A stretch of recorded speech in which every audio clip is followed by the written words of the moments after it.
Olá, queridos ouvintes. Antes de começarmos nossa jornada pelo inexplicável, eu preciso fazer uma pergunta a vocês. Alguma vez já sentiram aquela sensação estranha ao passar por uma propriedade rural abandonada? Aquele arrepio que parece sussurrar que algo não está certo? Se já sentiram isso, deixem um comentário contando sua experiência. E se nunca passaram por isso, bem, talvez seja melhor assim. A história que vou contar hoje chegou até mim através de uma carta manuscrita enviada por um homem chamado Sebastião, de uma cidadezinha no interior de Minas Gerais. Ele me pediu para não revelar o nome exato do lugar, mas posso dizer que fica numa região onde as montanhas se encontram com vastas plantações de milho e onde o tempo parece ter parado em décadas passadas. Sebastião me contou que durante anos carregou esse peso sozinho, mas que chegou um momento em que precisava dividir o que viveu com alguém. E vocês, que me acompanham nessas jornadas pelo sobrenatural, são as pessoas certas para ouvir o que ele tem a dizer. Então peguem uma bebida quente, encontrem um lugar confortável e me acompanhem nesta narrativa que vai nos levar aos campos amaldiçoados de uma fazenda onde o mal criou raízes mais profundas que qualquer plantação. Era outubro de 2019, quando minha vida mudou para sempre. Eu acabara de me formar em agronomia e, cheio de sonhos e ambições, aceitei a proposta de trabalho que parecia perfeita demais para ser verdade. A fazenda Santa Bárbara, no interior de Minas, precisava de alguém para modernizar suas técnicas de plantio e aumentar a produtividade. O salário era generoso, incluía moradia, e o proprietário, seu Antônio Carvalho, parecia um homem honesto ao telefone. A propriedade ficava a 40 quilômetros da cidade mais próxima, numa estrada de terra que serpenteava entre morros cobertos de mata atlântica. Quando cheguei lá pela primeira vez, num final de tarde dourado de primavera, fiquei impressionado com a beleza do lugar. Eram mais de 200 hectares de terra fértil, com uma casa-sede colonial bem conservada, senzalas transformadas em depósitos e campos que se estendiam até onde a vista alcançava. Seu Antônio era um homem de 60 e poucos anos, cabelos grisalhos sempre penteados para trás e mãos enormes calejadas por décadas de trabalho na terra. Ele me recebeu com um sorriso caloroso, mas percebi algo estranho em seus olhos, uma sombra que parecia nunca o abandonar completamente. Sebastião, meu filho, ele disse enquanto me mostrava a casa onde eu ficaria. Uma construção simples, mas confortável a uns 300 metros da sede principal. Você vai gostar daqui. A terra é boa, os funcionários são gente direita e o trabalho... Bem, o trabalho às vezes pode ser desafiador. Quando perguntei o que ele queria dizer com desafiador, seu Antônio hesitou por um momento antes de responder. Às vezes a natureza nos prega peças, rapaz. Mas tenho certeza de que um moço estudado como você vai saber lidar com qualquer problema que aparecer. Nos primeiros dias, tudo parecia normal. Eu acordava antes do amanhecer, tomava café na cozinha da casa-sede junto com os outros trabalhadores e saía para inspecionar os campos. A fazenda cultivava principalmente milho e soja, seguindo métodos tradicionais que estavam dando resultados medianos. Era exatamente o tipo de desafio que eu esperava enfrentar. Os funcionários eram, em sua maioria, homens simples da região, alguns trabalhando ali há décadas.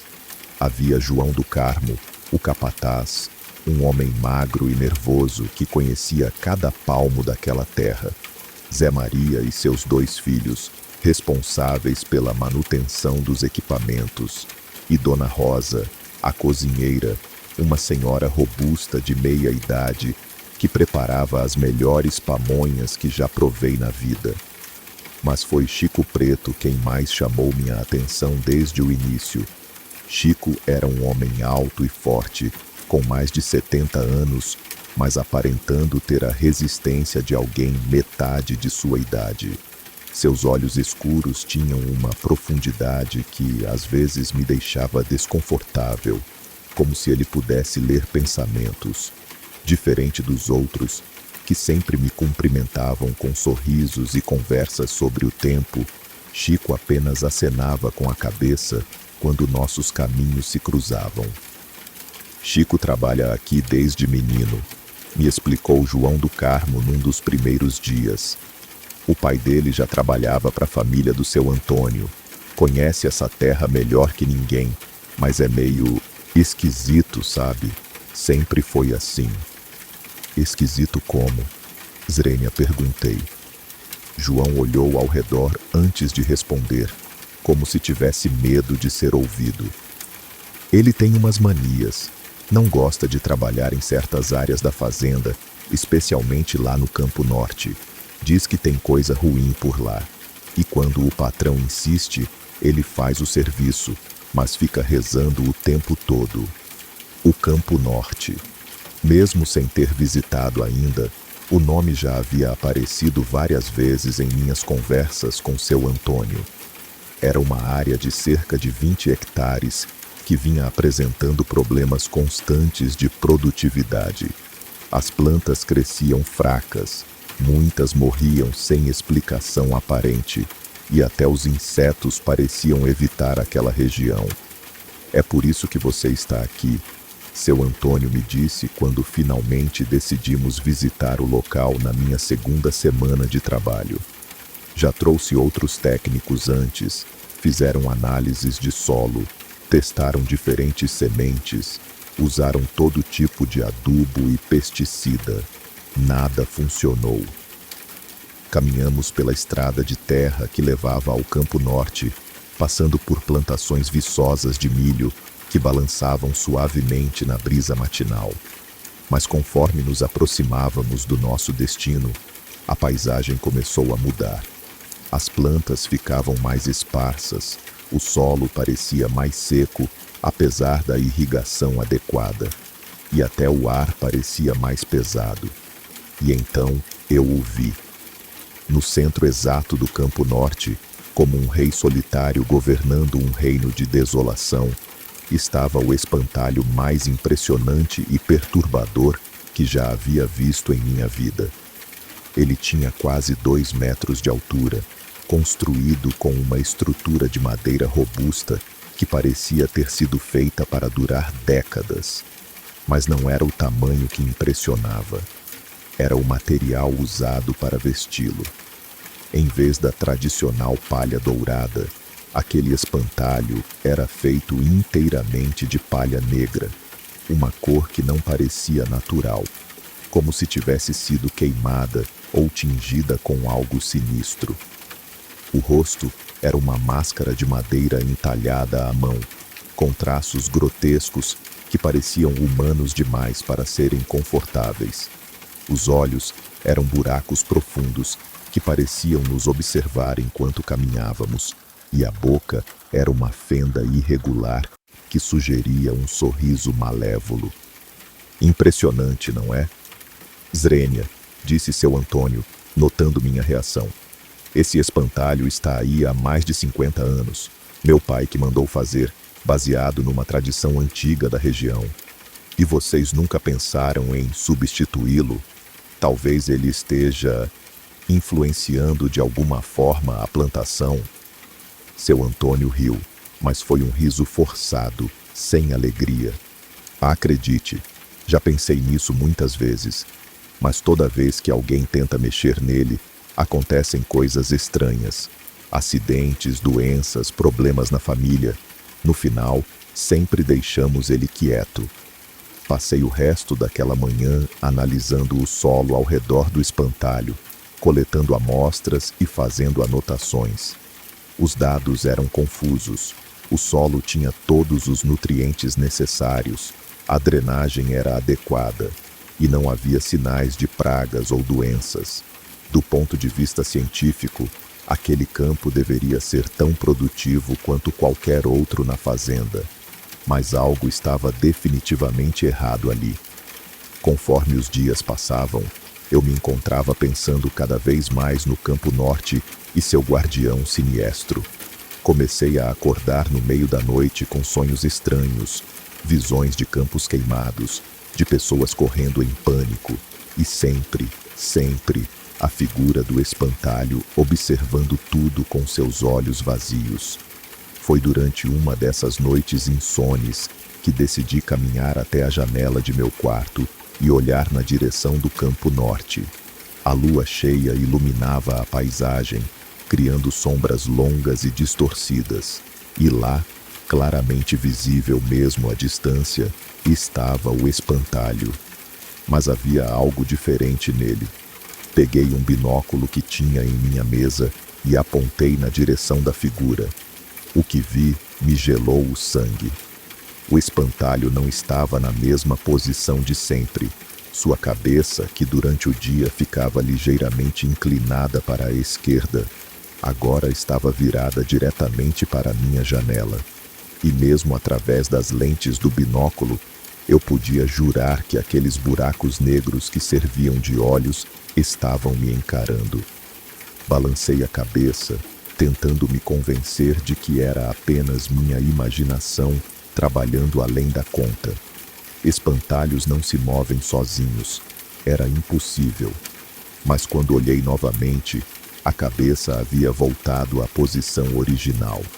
Na manhã seguinte, decidi procurar Chico Preto. Se alguém conhecia os segredos daquela terra, seria ele. Encontrei o velho trabalhador consertando uma cerca nos arredores da propriedade, longe dos outros funcionários. Seu Chico, comecei, tentando soar casual. Queria perguntar uma coisa sobre o Campo Norte. Imediatamente, as mãos de Chico pararam de trabalhar. Ele me olhou com uma expressão que misturava cautela e algo que poderia ser medo. Que o senhor quer saber sobre aquele lugar amaldiçoado? Amaldiçoado. Chico olhou ao redor, certificando-se de que estávamos sozinhos antes de continuar. Moço, eu trabalho nessa terra desde que era menino de 10 anos. Vi muita coisa boa e muita coisa ruim aqui. Mas aquele campo não é lugar para gente viva. O que aconteceu lá, seu Chico? O velho suspirou profundamente antes de responder. Isso foi em 1967, quando eu ainda era novo.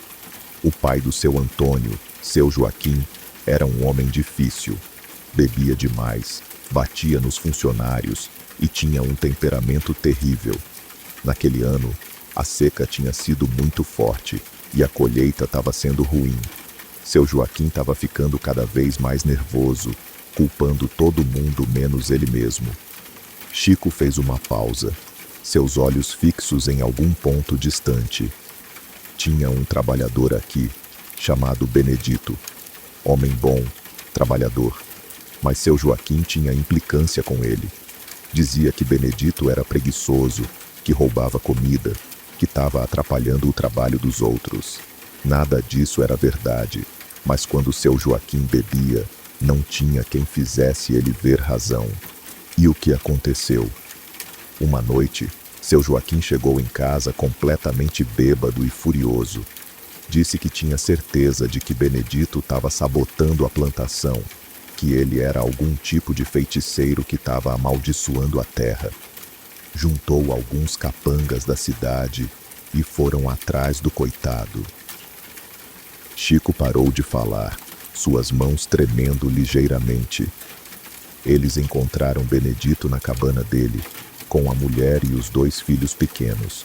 Seu Joaquim estava tão embriagado e raivoso que fez uma coisa terrível. Arrastou Benedito até o meio do Campo Norte, amarrou ele numa cruz de madeira e atearam fogo. Senti um arrepio percorrer minha espinha. Queimaram ele vivo. Queimaram ele vivo, confirmou Chico, sua voz quase um sussurro. E enquanto o homem gritava, pedindo misericórdia, seu Joaquim dizia que aquilo ia servir de exemplo, que qualquer um que tentasse amaldiçoar a terra ia ter o mesmo fim. E a família de Benedito? A mulher e os filhos sumiram na mesma noite. Nunca mais ninguém soube deles. Alguns dizem que fugiram para bem longe. Outros acham que seu Joaquim se livrou deles também. Chico voltou a trabalhar na cerca, mas continuou falando. 3 dias depois do que aconteceu, seu Joaquim mandou construir aquele espantalho exatamente no lugar onde Benedito morreu. Disse que era para espantar os corvos, mas todo mundo sabia que era para outras coisas, para lembrar todo mundo do que podia acontecer com quem desobedecesse.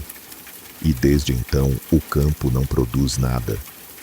Desde então, aquele lugar virou um cemitério.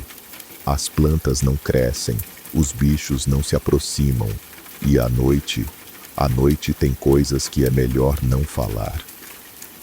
Saí daquela conversa com Chico completamente perturbado. A história explicava muito. A reluctância dos funcionários em trabalhar no Campo Norte, a insistência de seu Antônio em manter o espantalho no lugar e a sensação constante de que algo estava errado naquela área. Mas também levantava novas questões. Será que Benedito realmente havia amaldiçoado a terra antes de morrer? Ou seria o próprio ato bárbaro de seu Joaquim que havia criado algum tipo de energia negativa no local? Naquela noite, decidi fazer algo que provavelmente não deveria. Esperei até ter certeza de que todos estavam dormindo. Peguei uma lanterna e caminhei até o Campo Norte. Queria ver o espantalho de perto, durante a noite, quando supostamente as coisas estranhas aconteciam. A caminhada até lá pareceu durar uma eternidade. Cada sombra parecia se mover.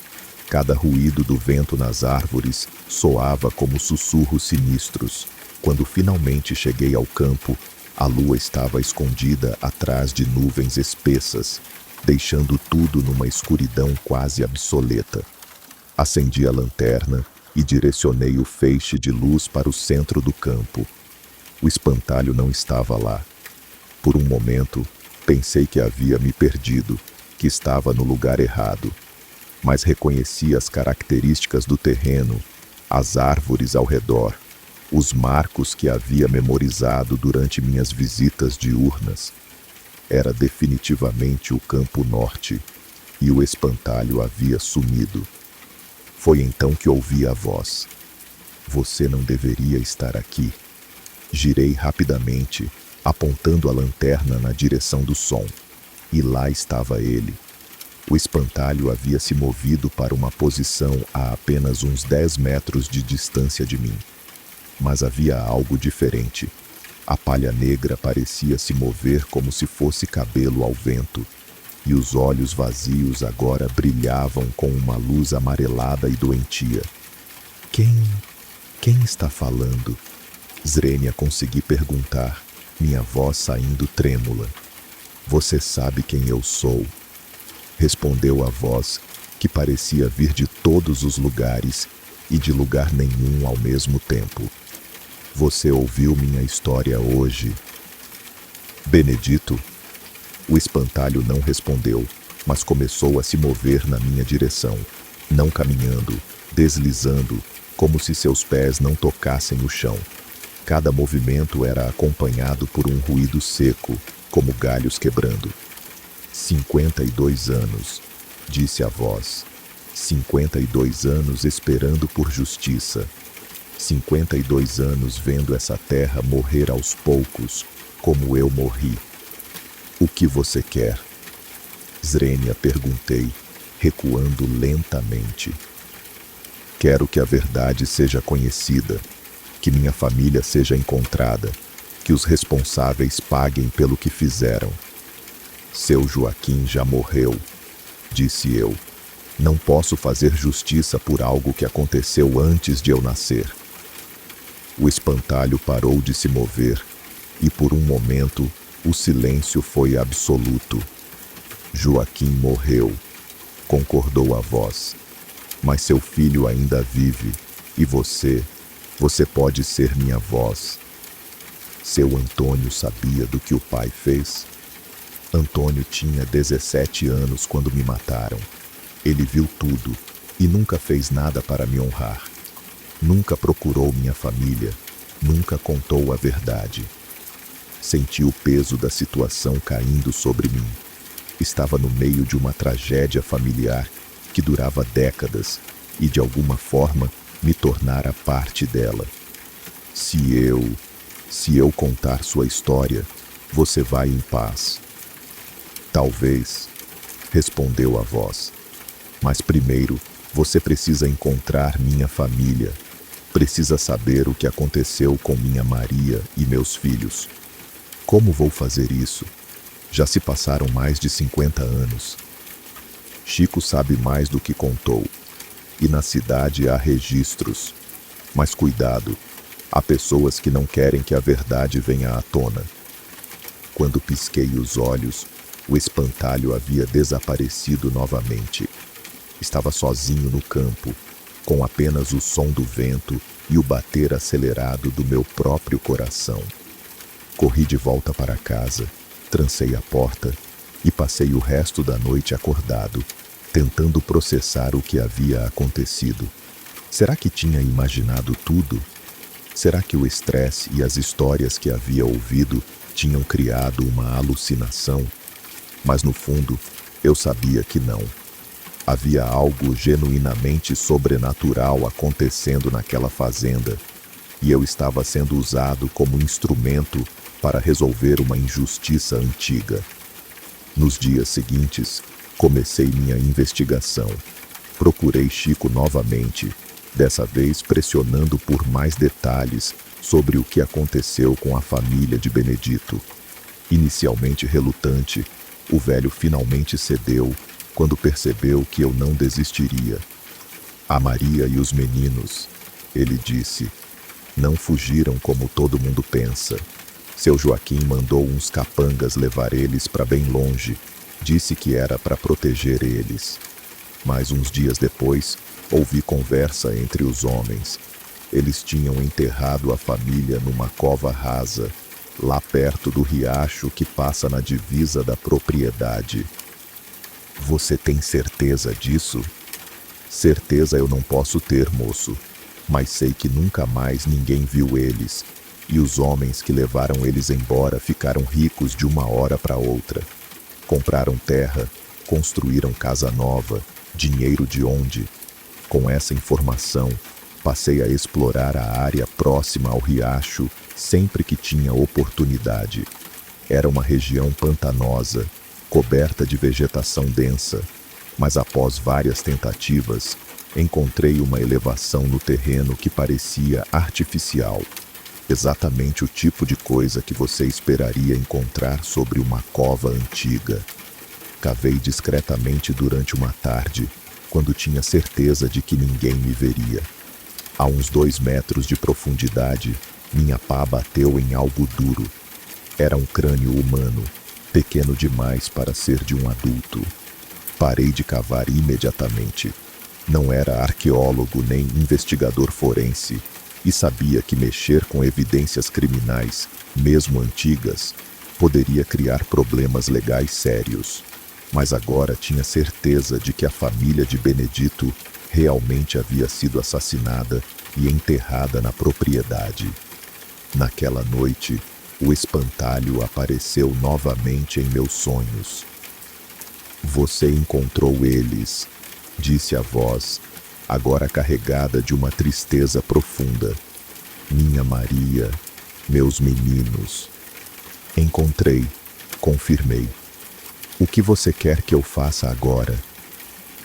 Quero que eles tenham um enterro digno. Quero que suas mortes sejam conhecidas. E quero que Antônio pague pelo silêncio.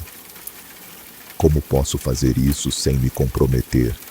Se eu disser que encontrei os corpos, vão querer saber como eu sabia onde procurar. Há uma maneira, respondeu o espírito, mas você precisa confiar em mim. Quando acordei na manhã seguinte, havia uma carta manuscrita sobre minha mesa.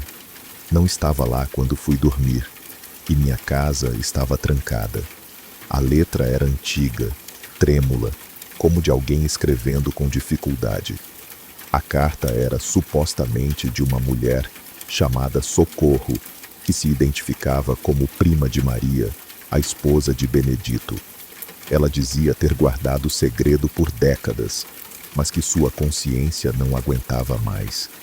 Dava detalhes sobre o assassinato da família e indicava onde os corpos poderiam ser encontrados. Era óbvio que a carta havia sido criada sobrenaturalmente, mas estava tão bem feita que seria impossível provar isso. Tinha até manchas de idade e um selo dos Correios de décadas atrás. Levei a carta para as autoridades na cidade, explicando que a havia recebido anonimamente. A polícia inicialmente foi cética, mas quando os corpos foram encontrados exatamente onde a carta indicava, o caso ganhou proporções enormes. A investigação que se seguiu revelou uma rede de corrupção e violência que envolveu várias figuras proeminentes da região durante as décadas de 1960 e 1970. Seu Antônio foi preso como cúmplice por ter encoberto os crimes do pai, mesmo sendo menor de idade na época dos assassinatos. A fazenda foi confiscada pelo Estado e os restos mortais de Benedito, Maria e seus filhos receberam um funeral digno, com a presença de centenas de pessoas da região que finalmente conheceram a verdade sobre o que havia acontecido. E o espantalho? Na noite após o funeral, ele simplesmente desapareceu. O Campo Norte, pela primeira vez em mais de 50 anos, começou a produzir plantas saudáveis. A maldição havia sido quebrada. Eu deixei a região pouco depois, mas sempre carreguei comigo a lembrança daquela experiência. Aprendi que algumas vezes os mortos realmente não conseguem descansar em paz, especialmente quando morrem vítimas de grandes injustiças, e que algumas vezes nós, os vivos, somos chamados para ser instrumentos de uma justiça que transcende as leis terrenas. Anos depois, soube que a fazenda foi transformada em um assentamento para famílias sem terra. O Campo Norte se tornou uma horta comunitária próspera, onde crianças brincam e famílias cultivam seus alimentos. É um final apropriado para um lugar que por tanto tempo foi marcado pela tragédia. Mas às vezes, principalmente em noites de lua cheia, eu ainda acordo pensando naqueles olhos vazios me encarando através da escuridão. E me pergunto quantas outras injustiças estão enterradas em fazendas perdidas pelo interior do Brasil, esperando por alguém corajoso o suficiente para ouvir as vozes dos mortos e dar-lhes a paz que merecem. E é assim que termina o relato de Sebastião, queridos ouvintes. Uma história que nos lembra que o passado nem sempre permanece enterrado e que algumas vezes os mortos precisam dos vivos para encontrar descanso. Vocês acreditam que espíritos podem realmente se manifestar para buscar justiça? Já tiveram alguma experiência sobrenatural em áreas rurais? Deixem seus comentários e suas próprias histórias. E se conhecem outros relatos do interior que merecem ser contados, não hesitem em compartilhar. Lembrem-se de dar like no vídeo se a história os impressionou, inscrevam-se no canal para mais relatos sobrenaturais e ativem o sininho para serem notificados sempre que uma nova história chegar até vocês. Até a próxima jornada pelo inexplicável. E durmam bem, se conseguirem.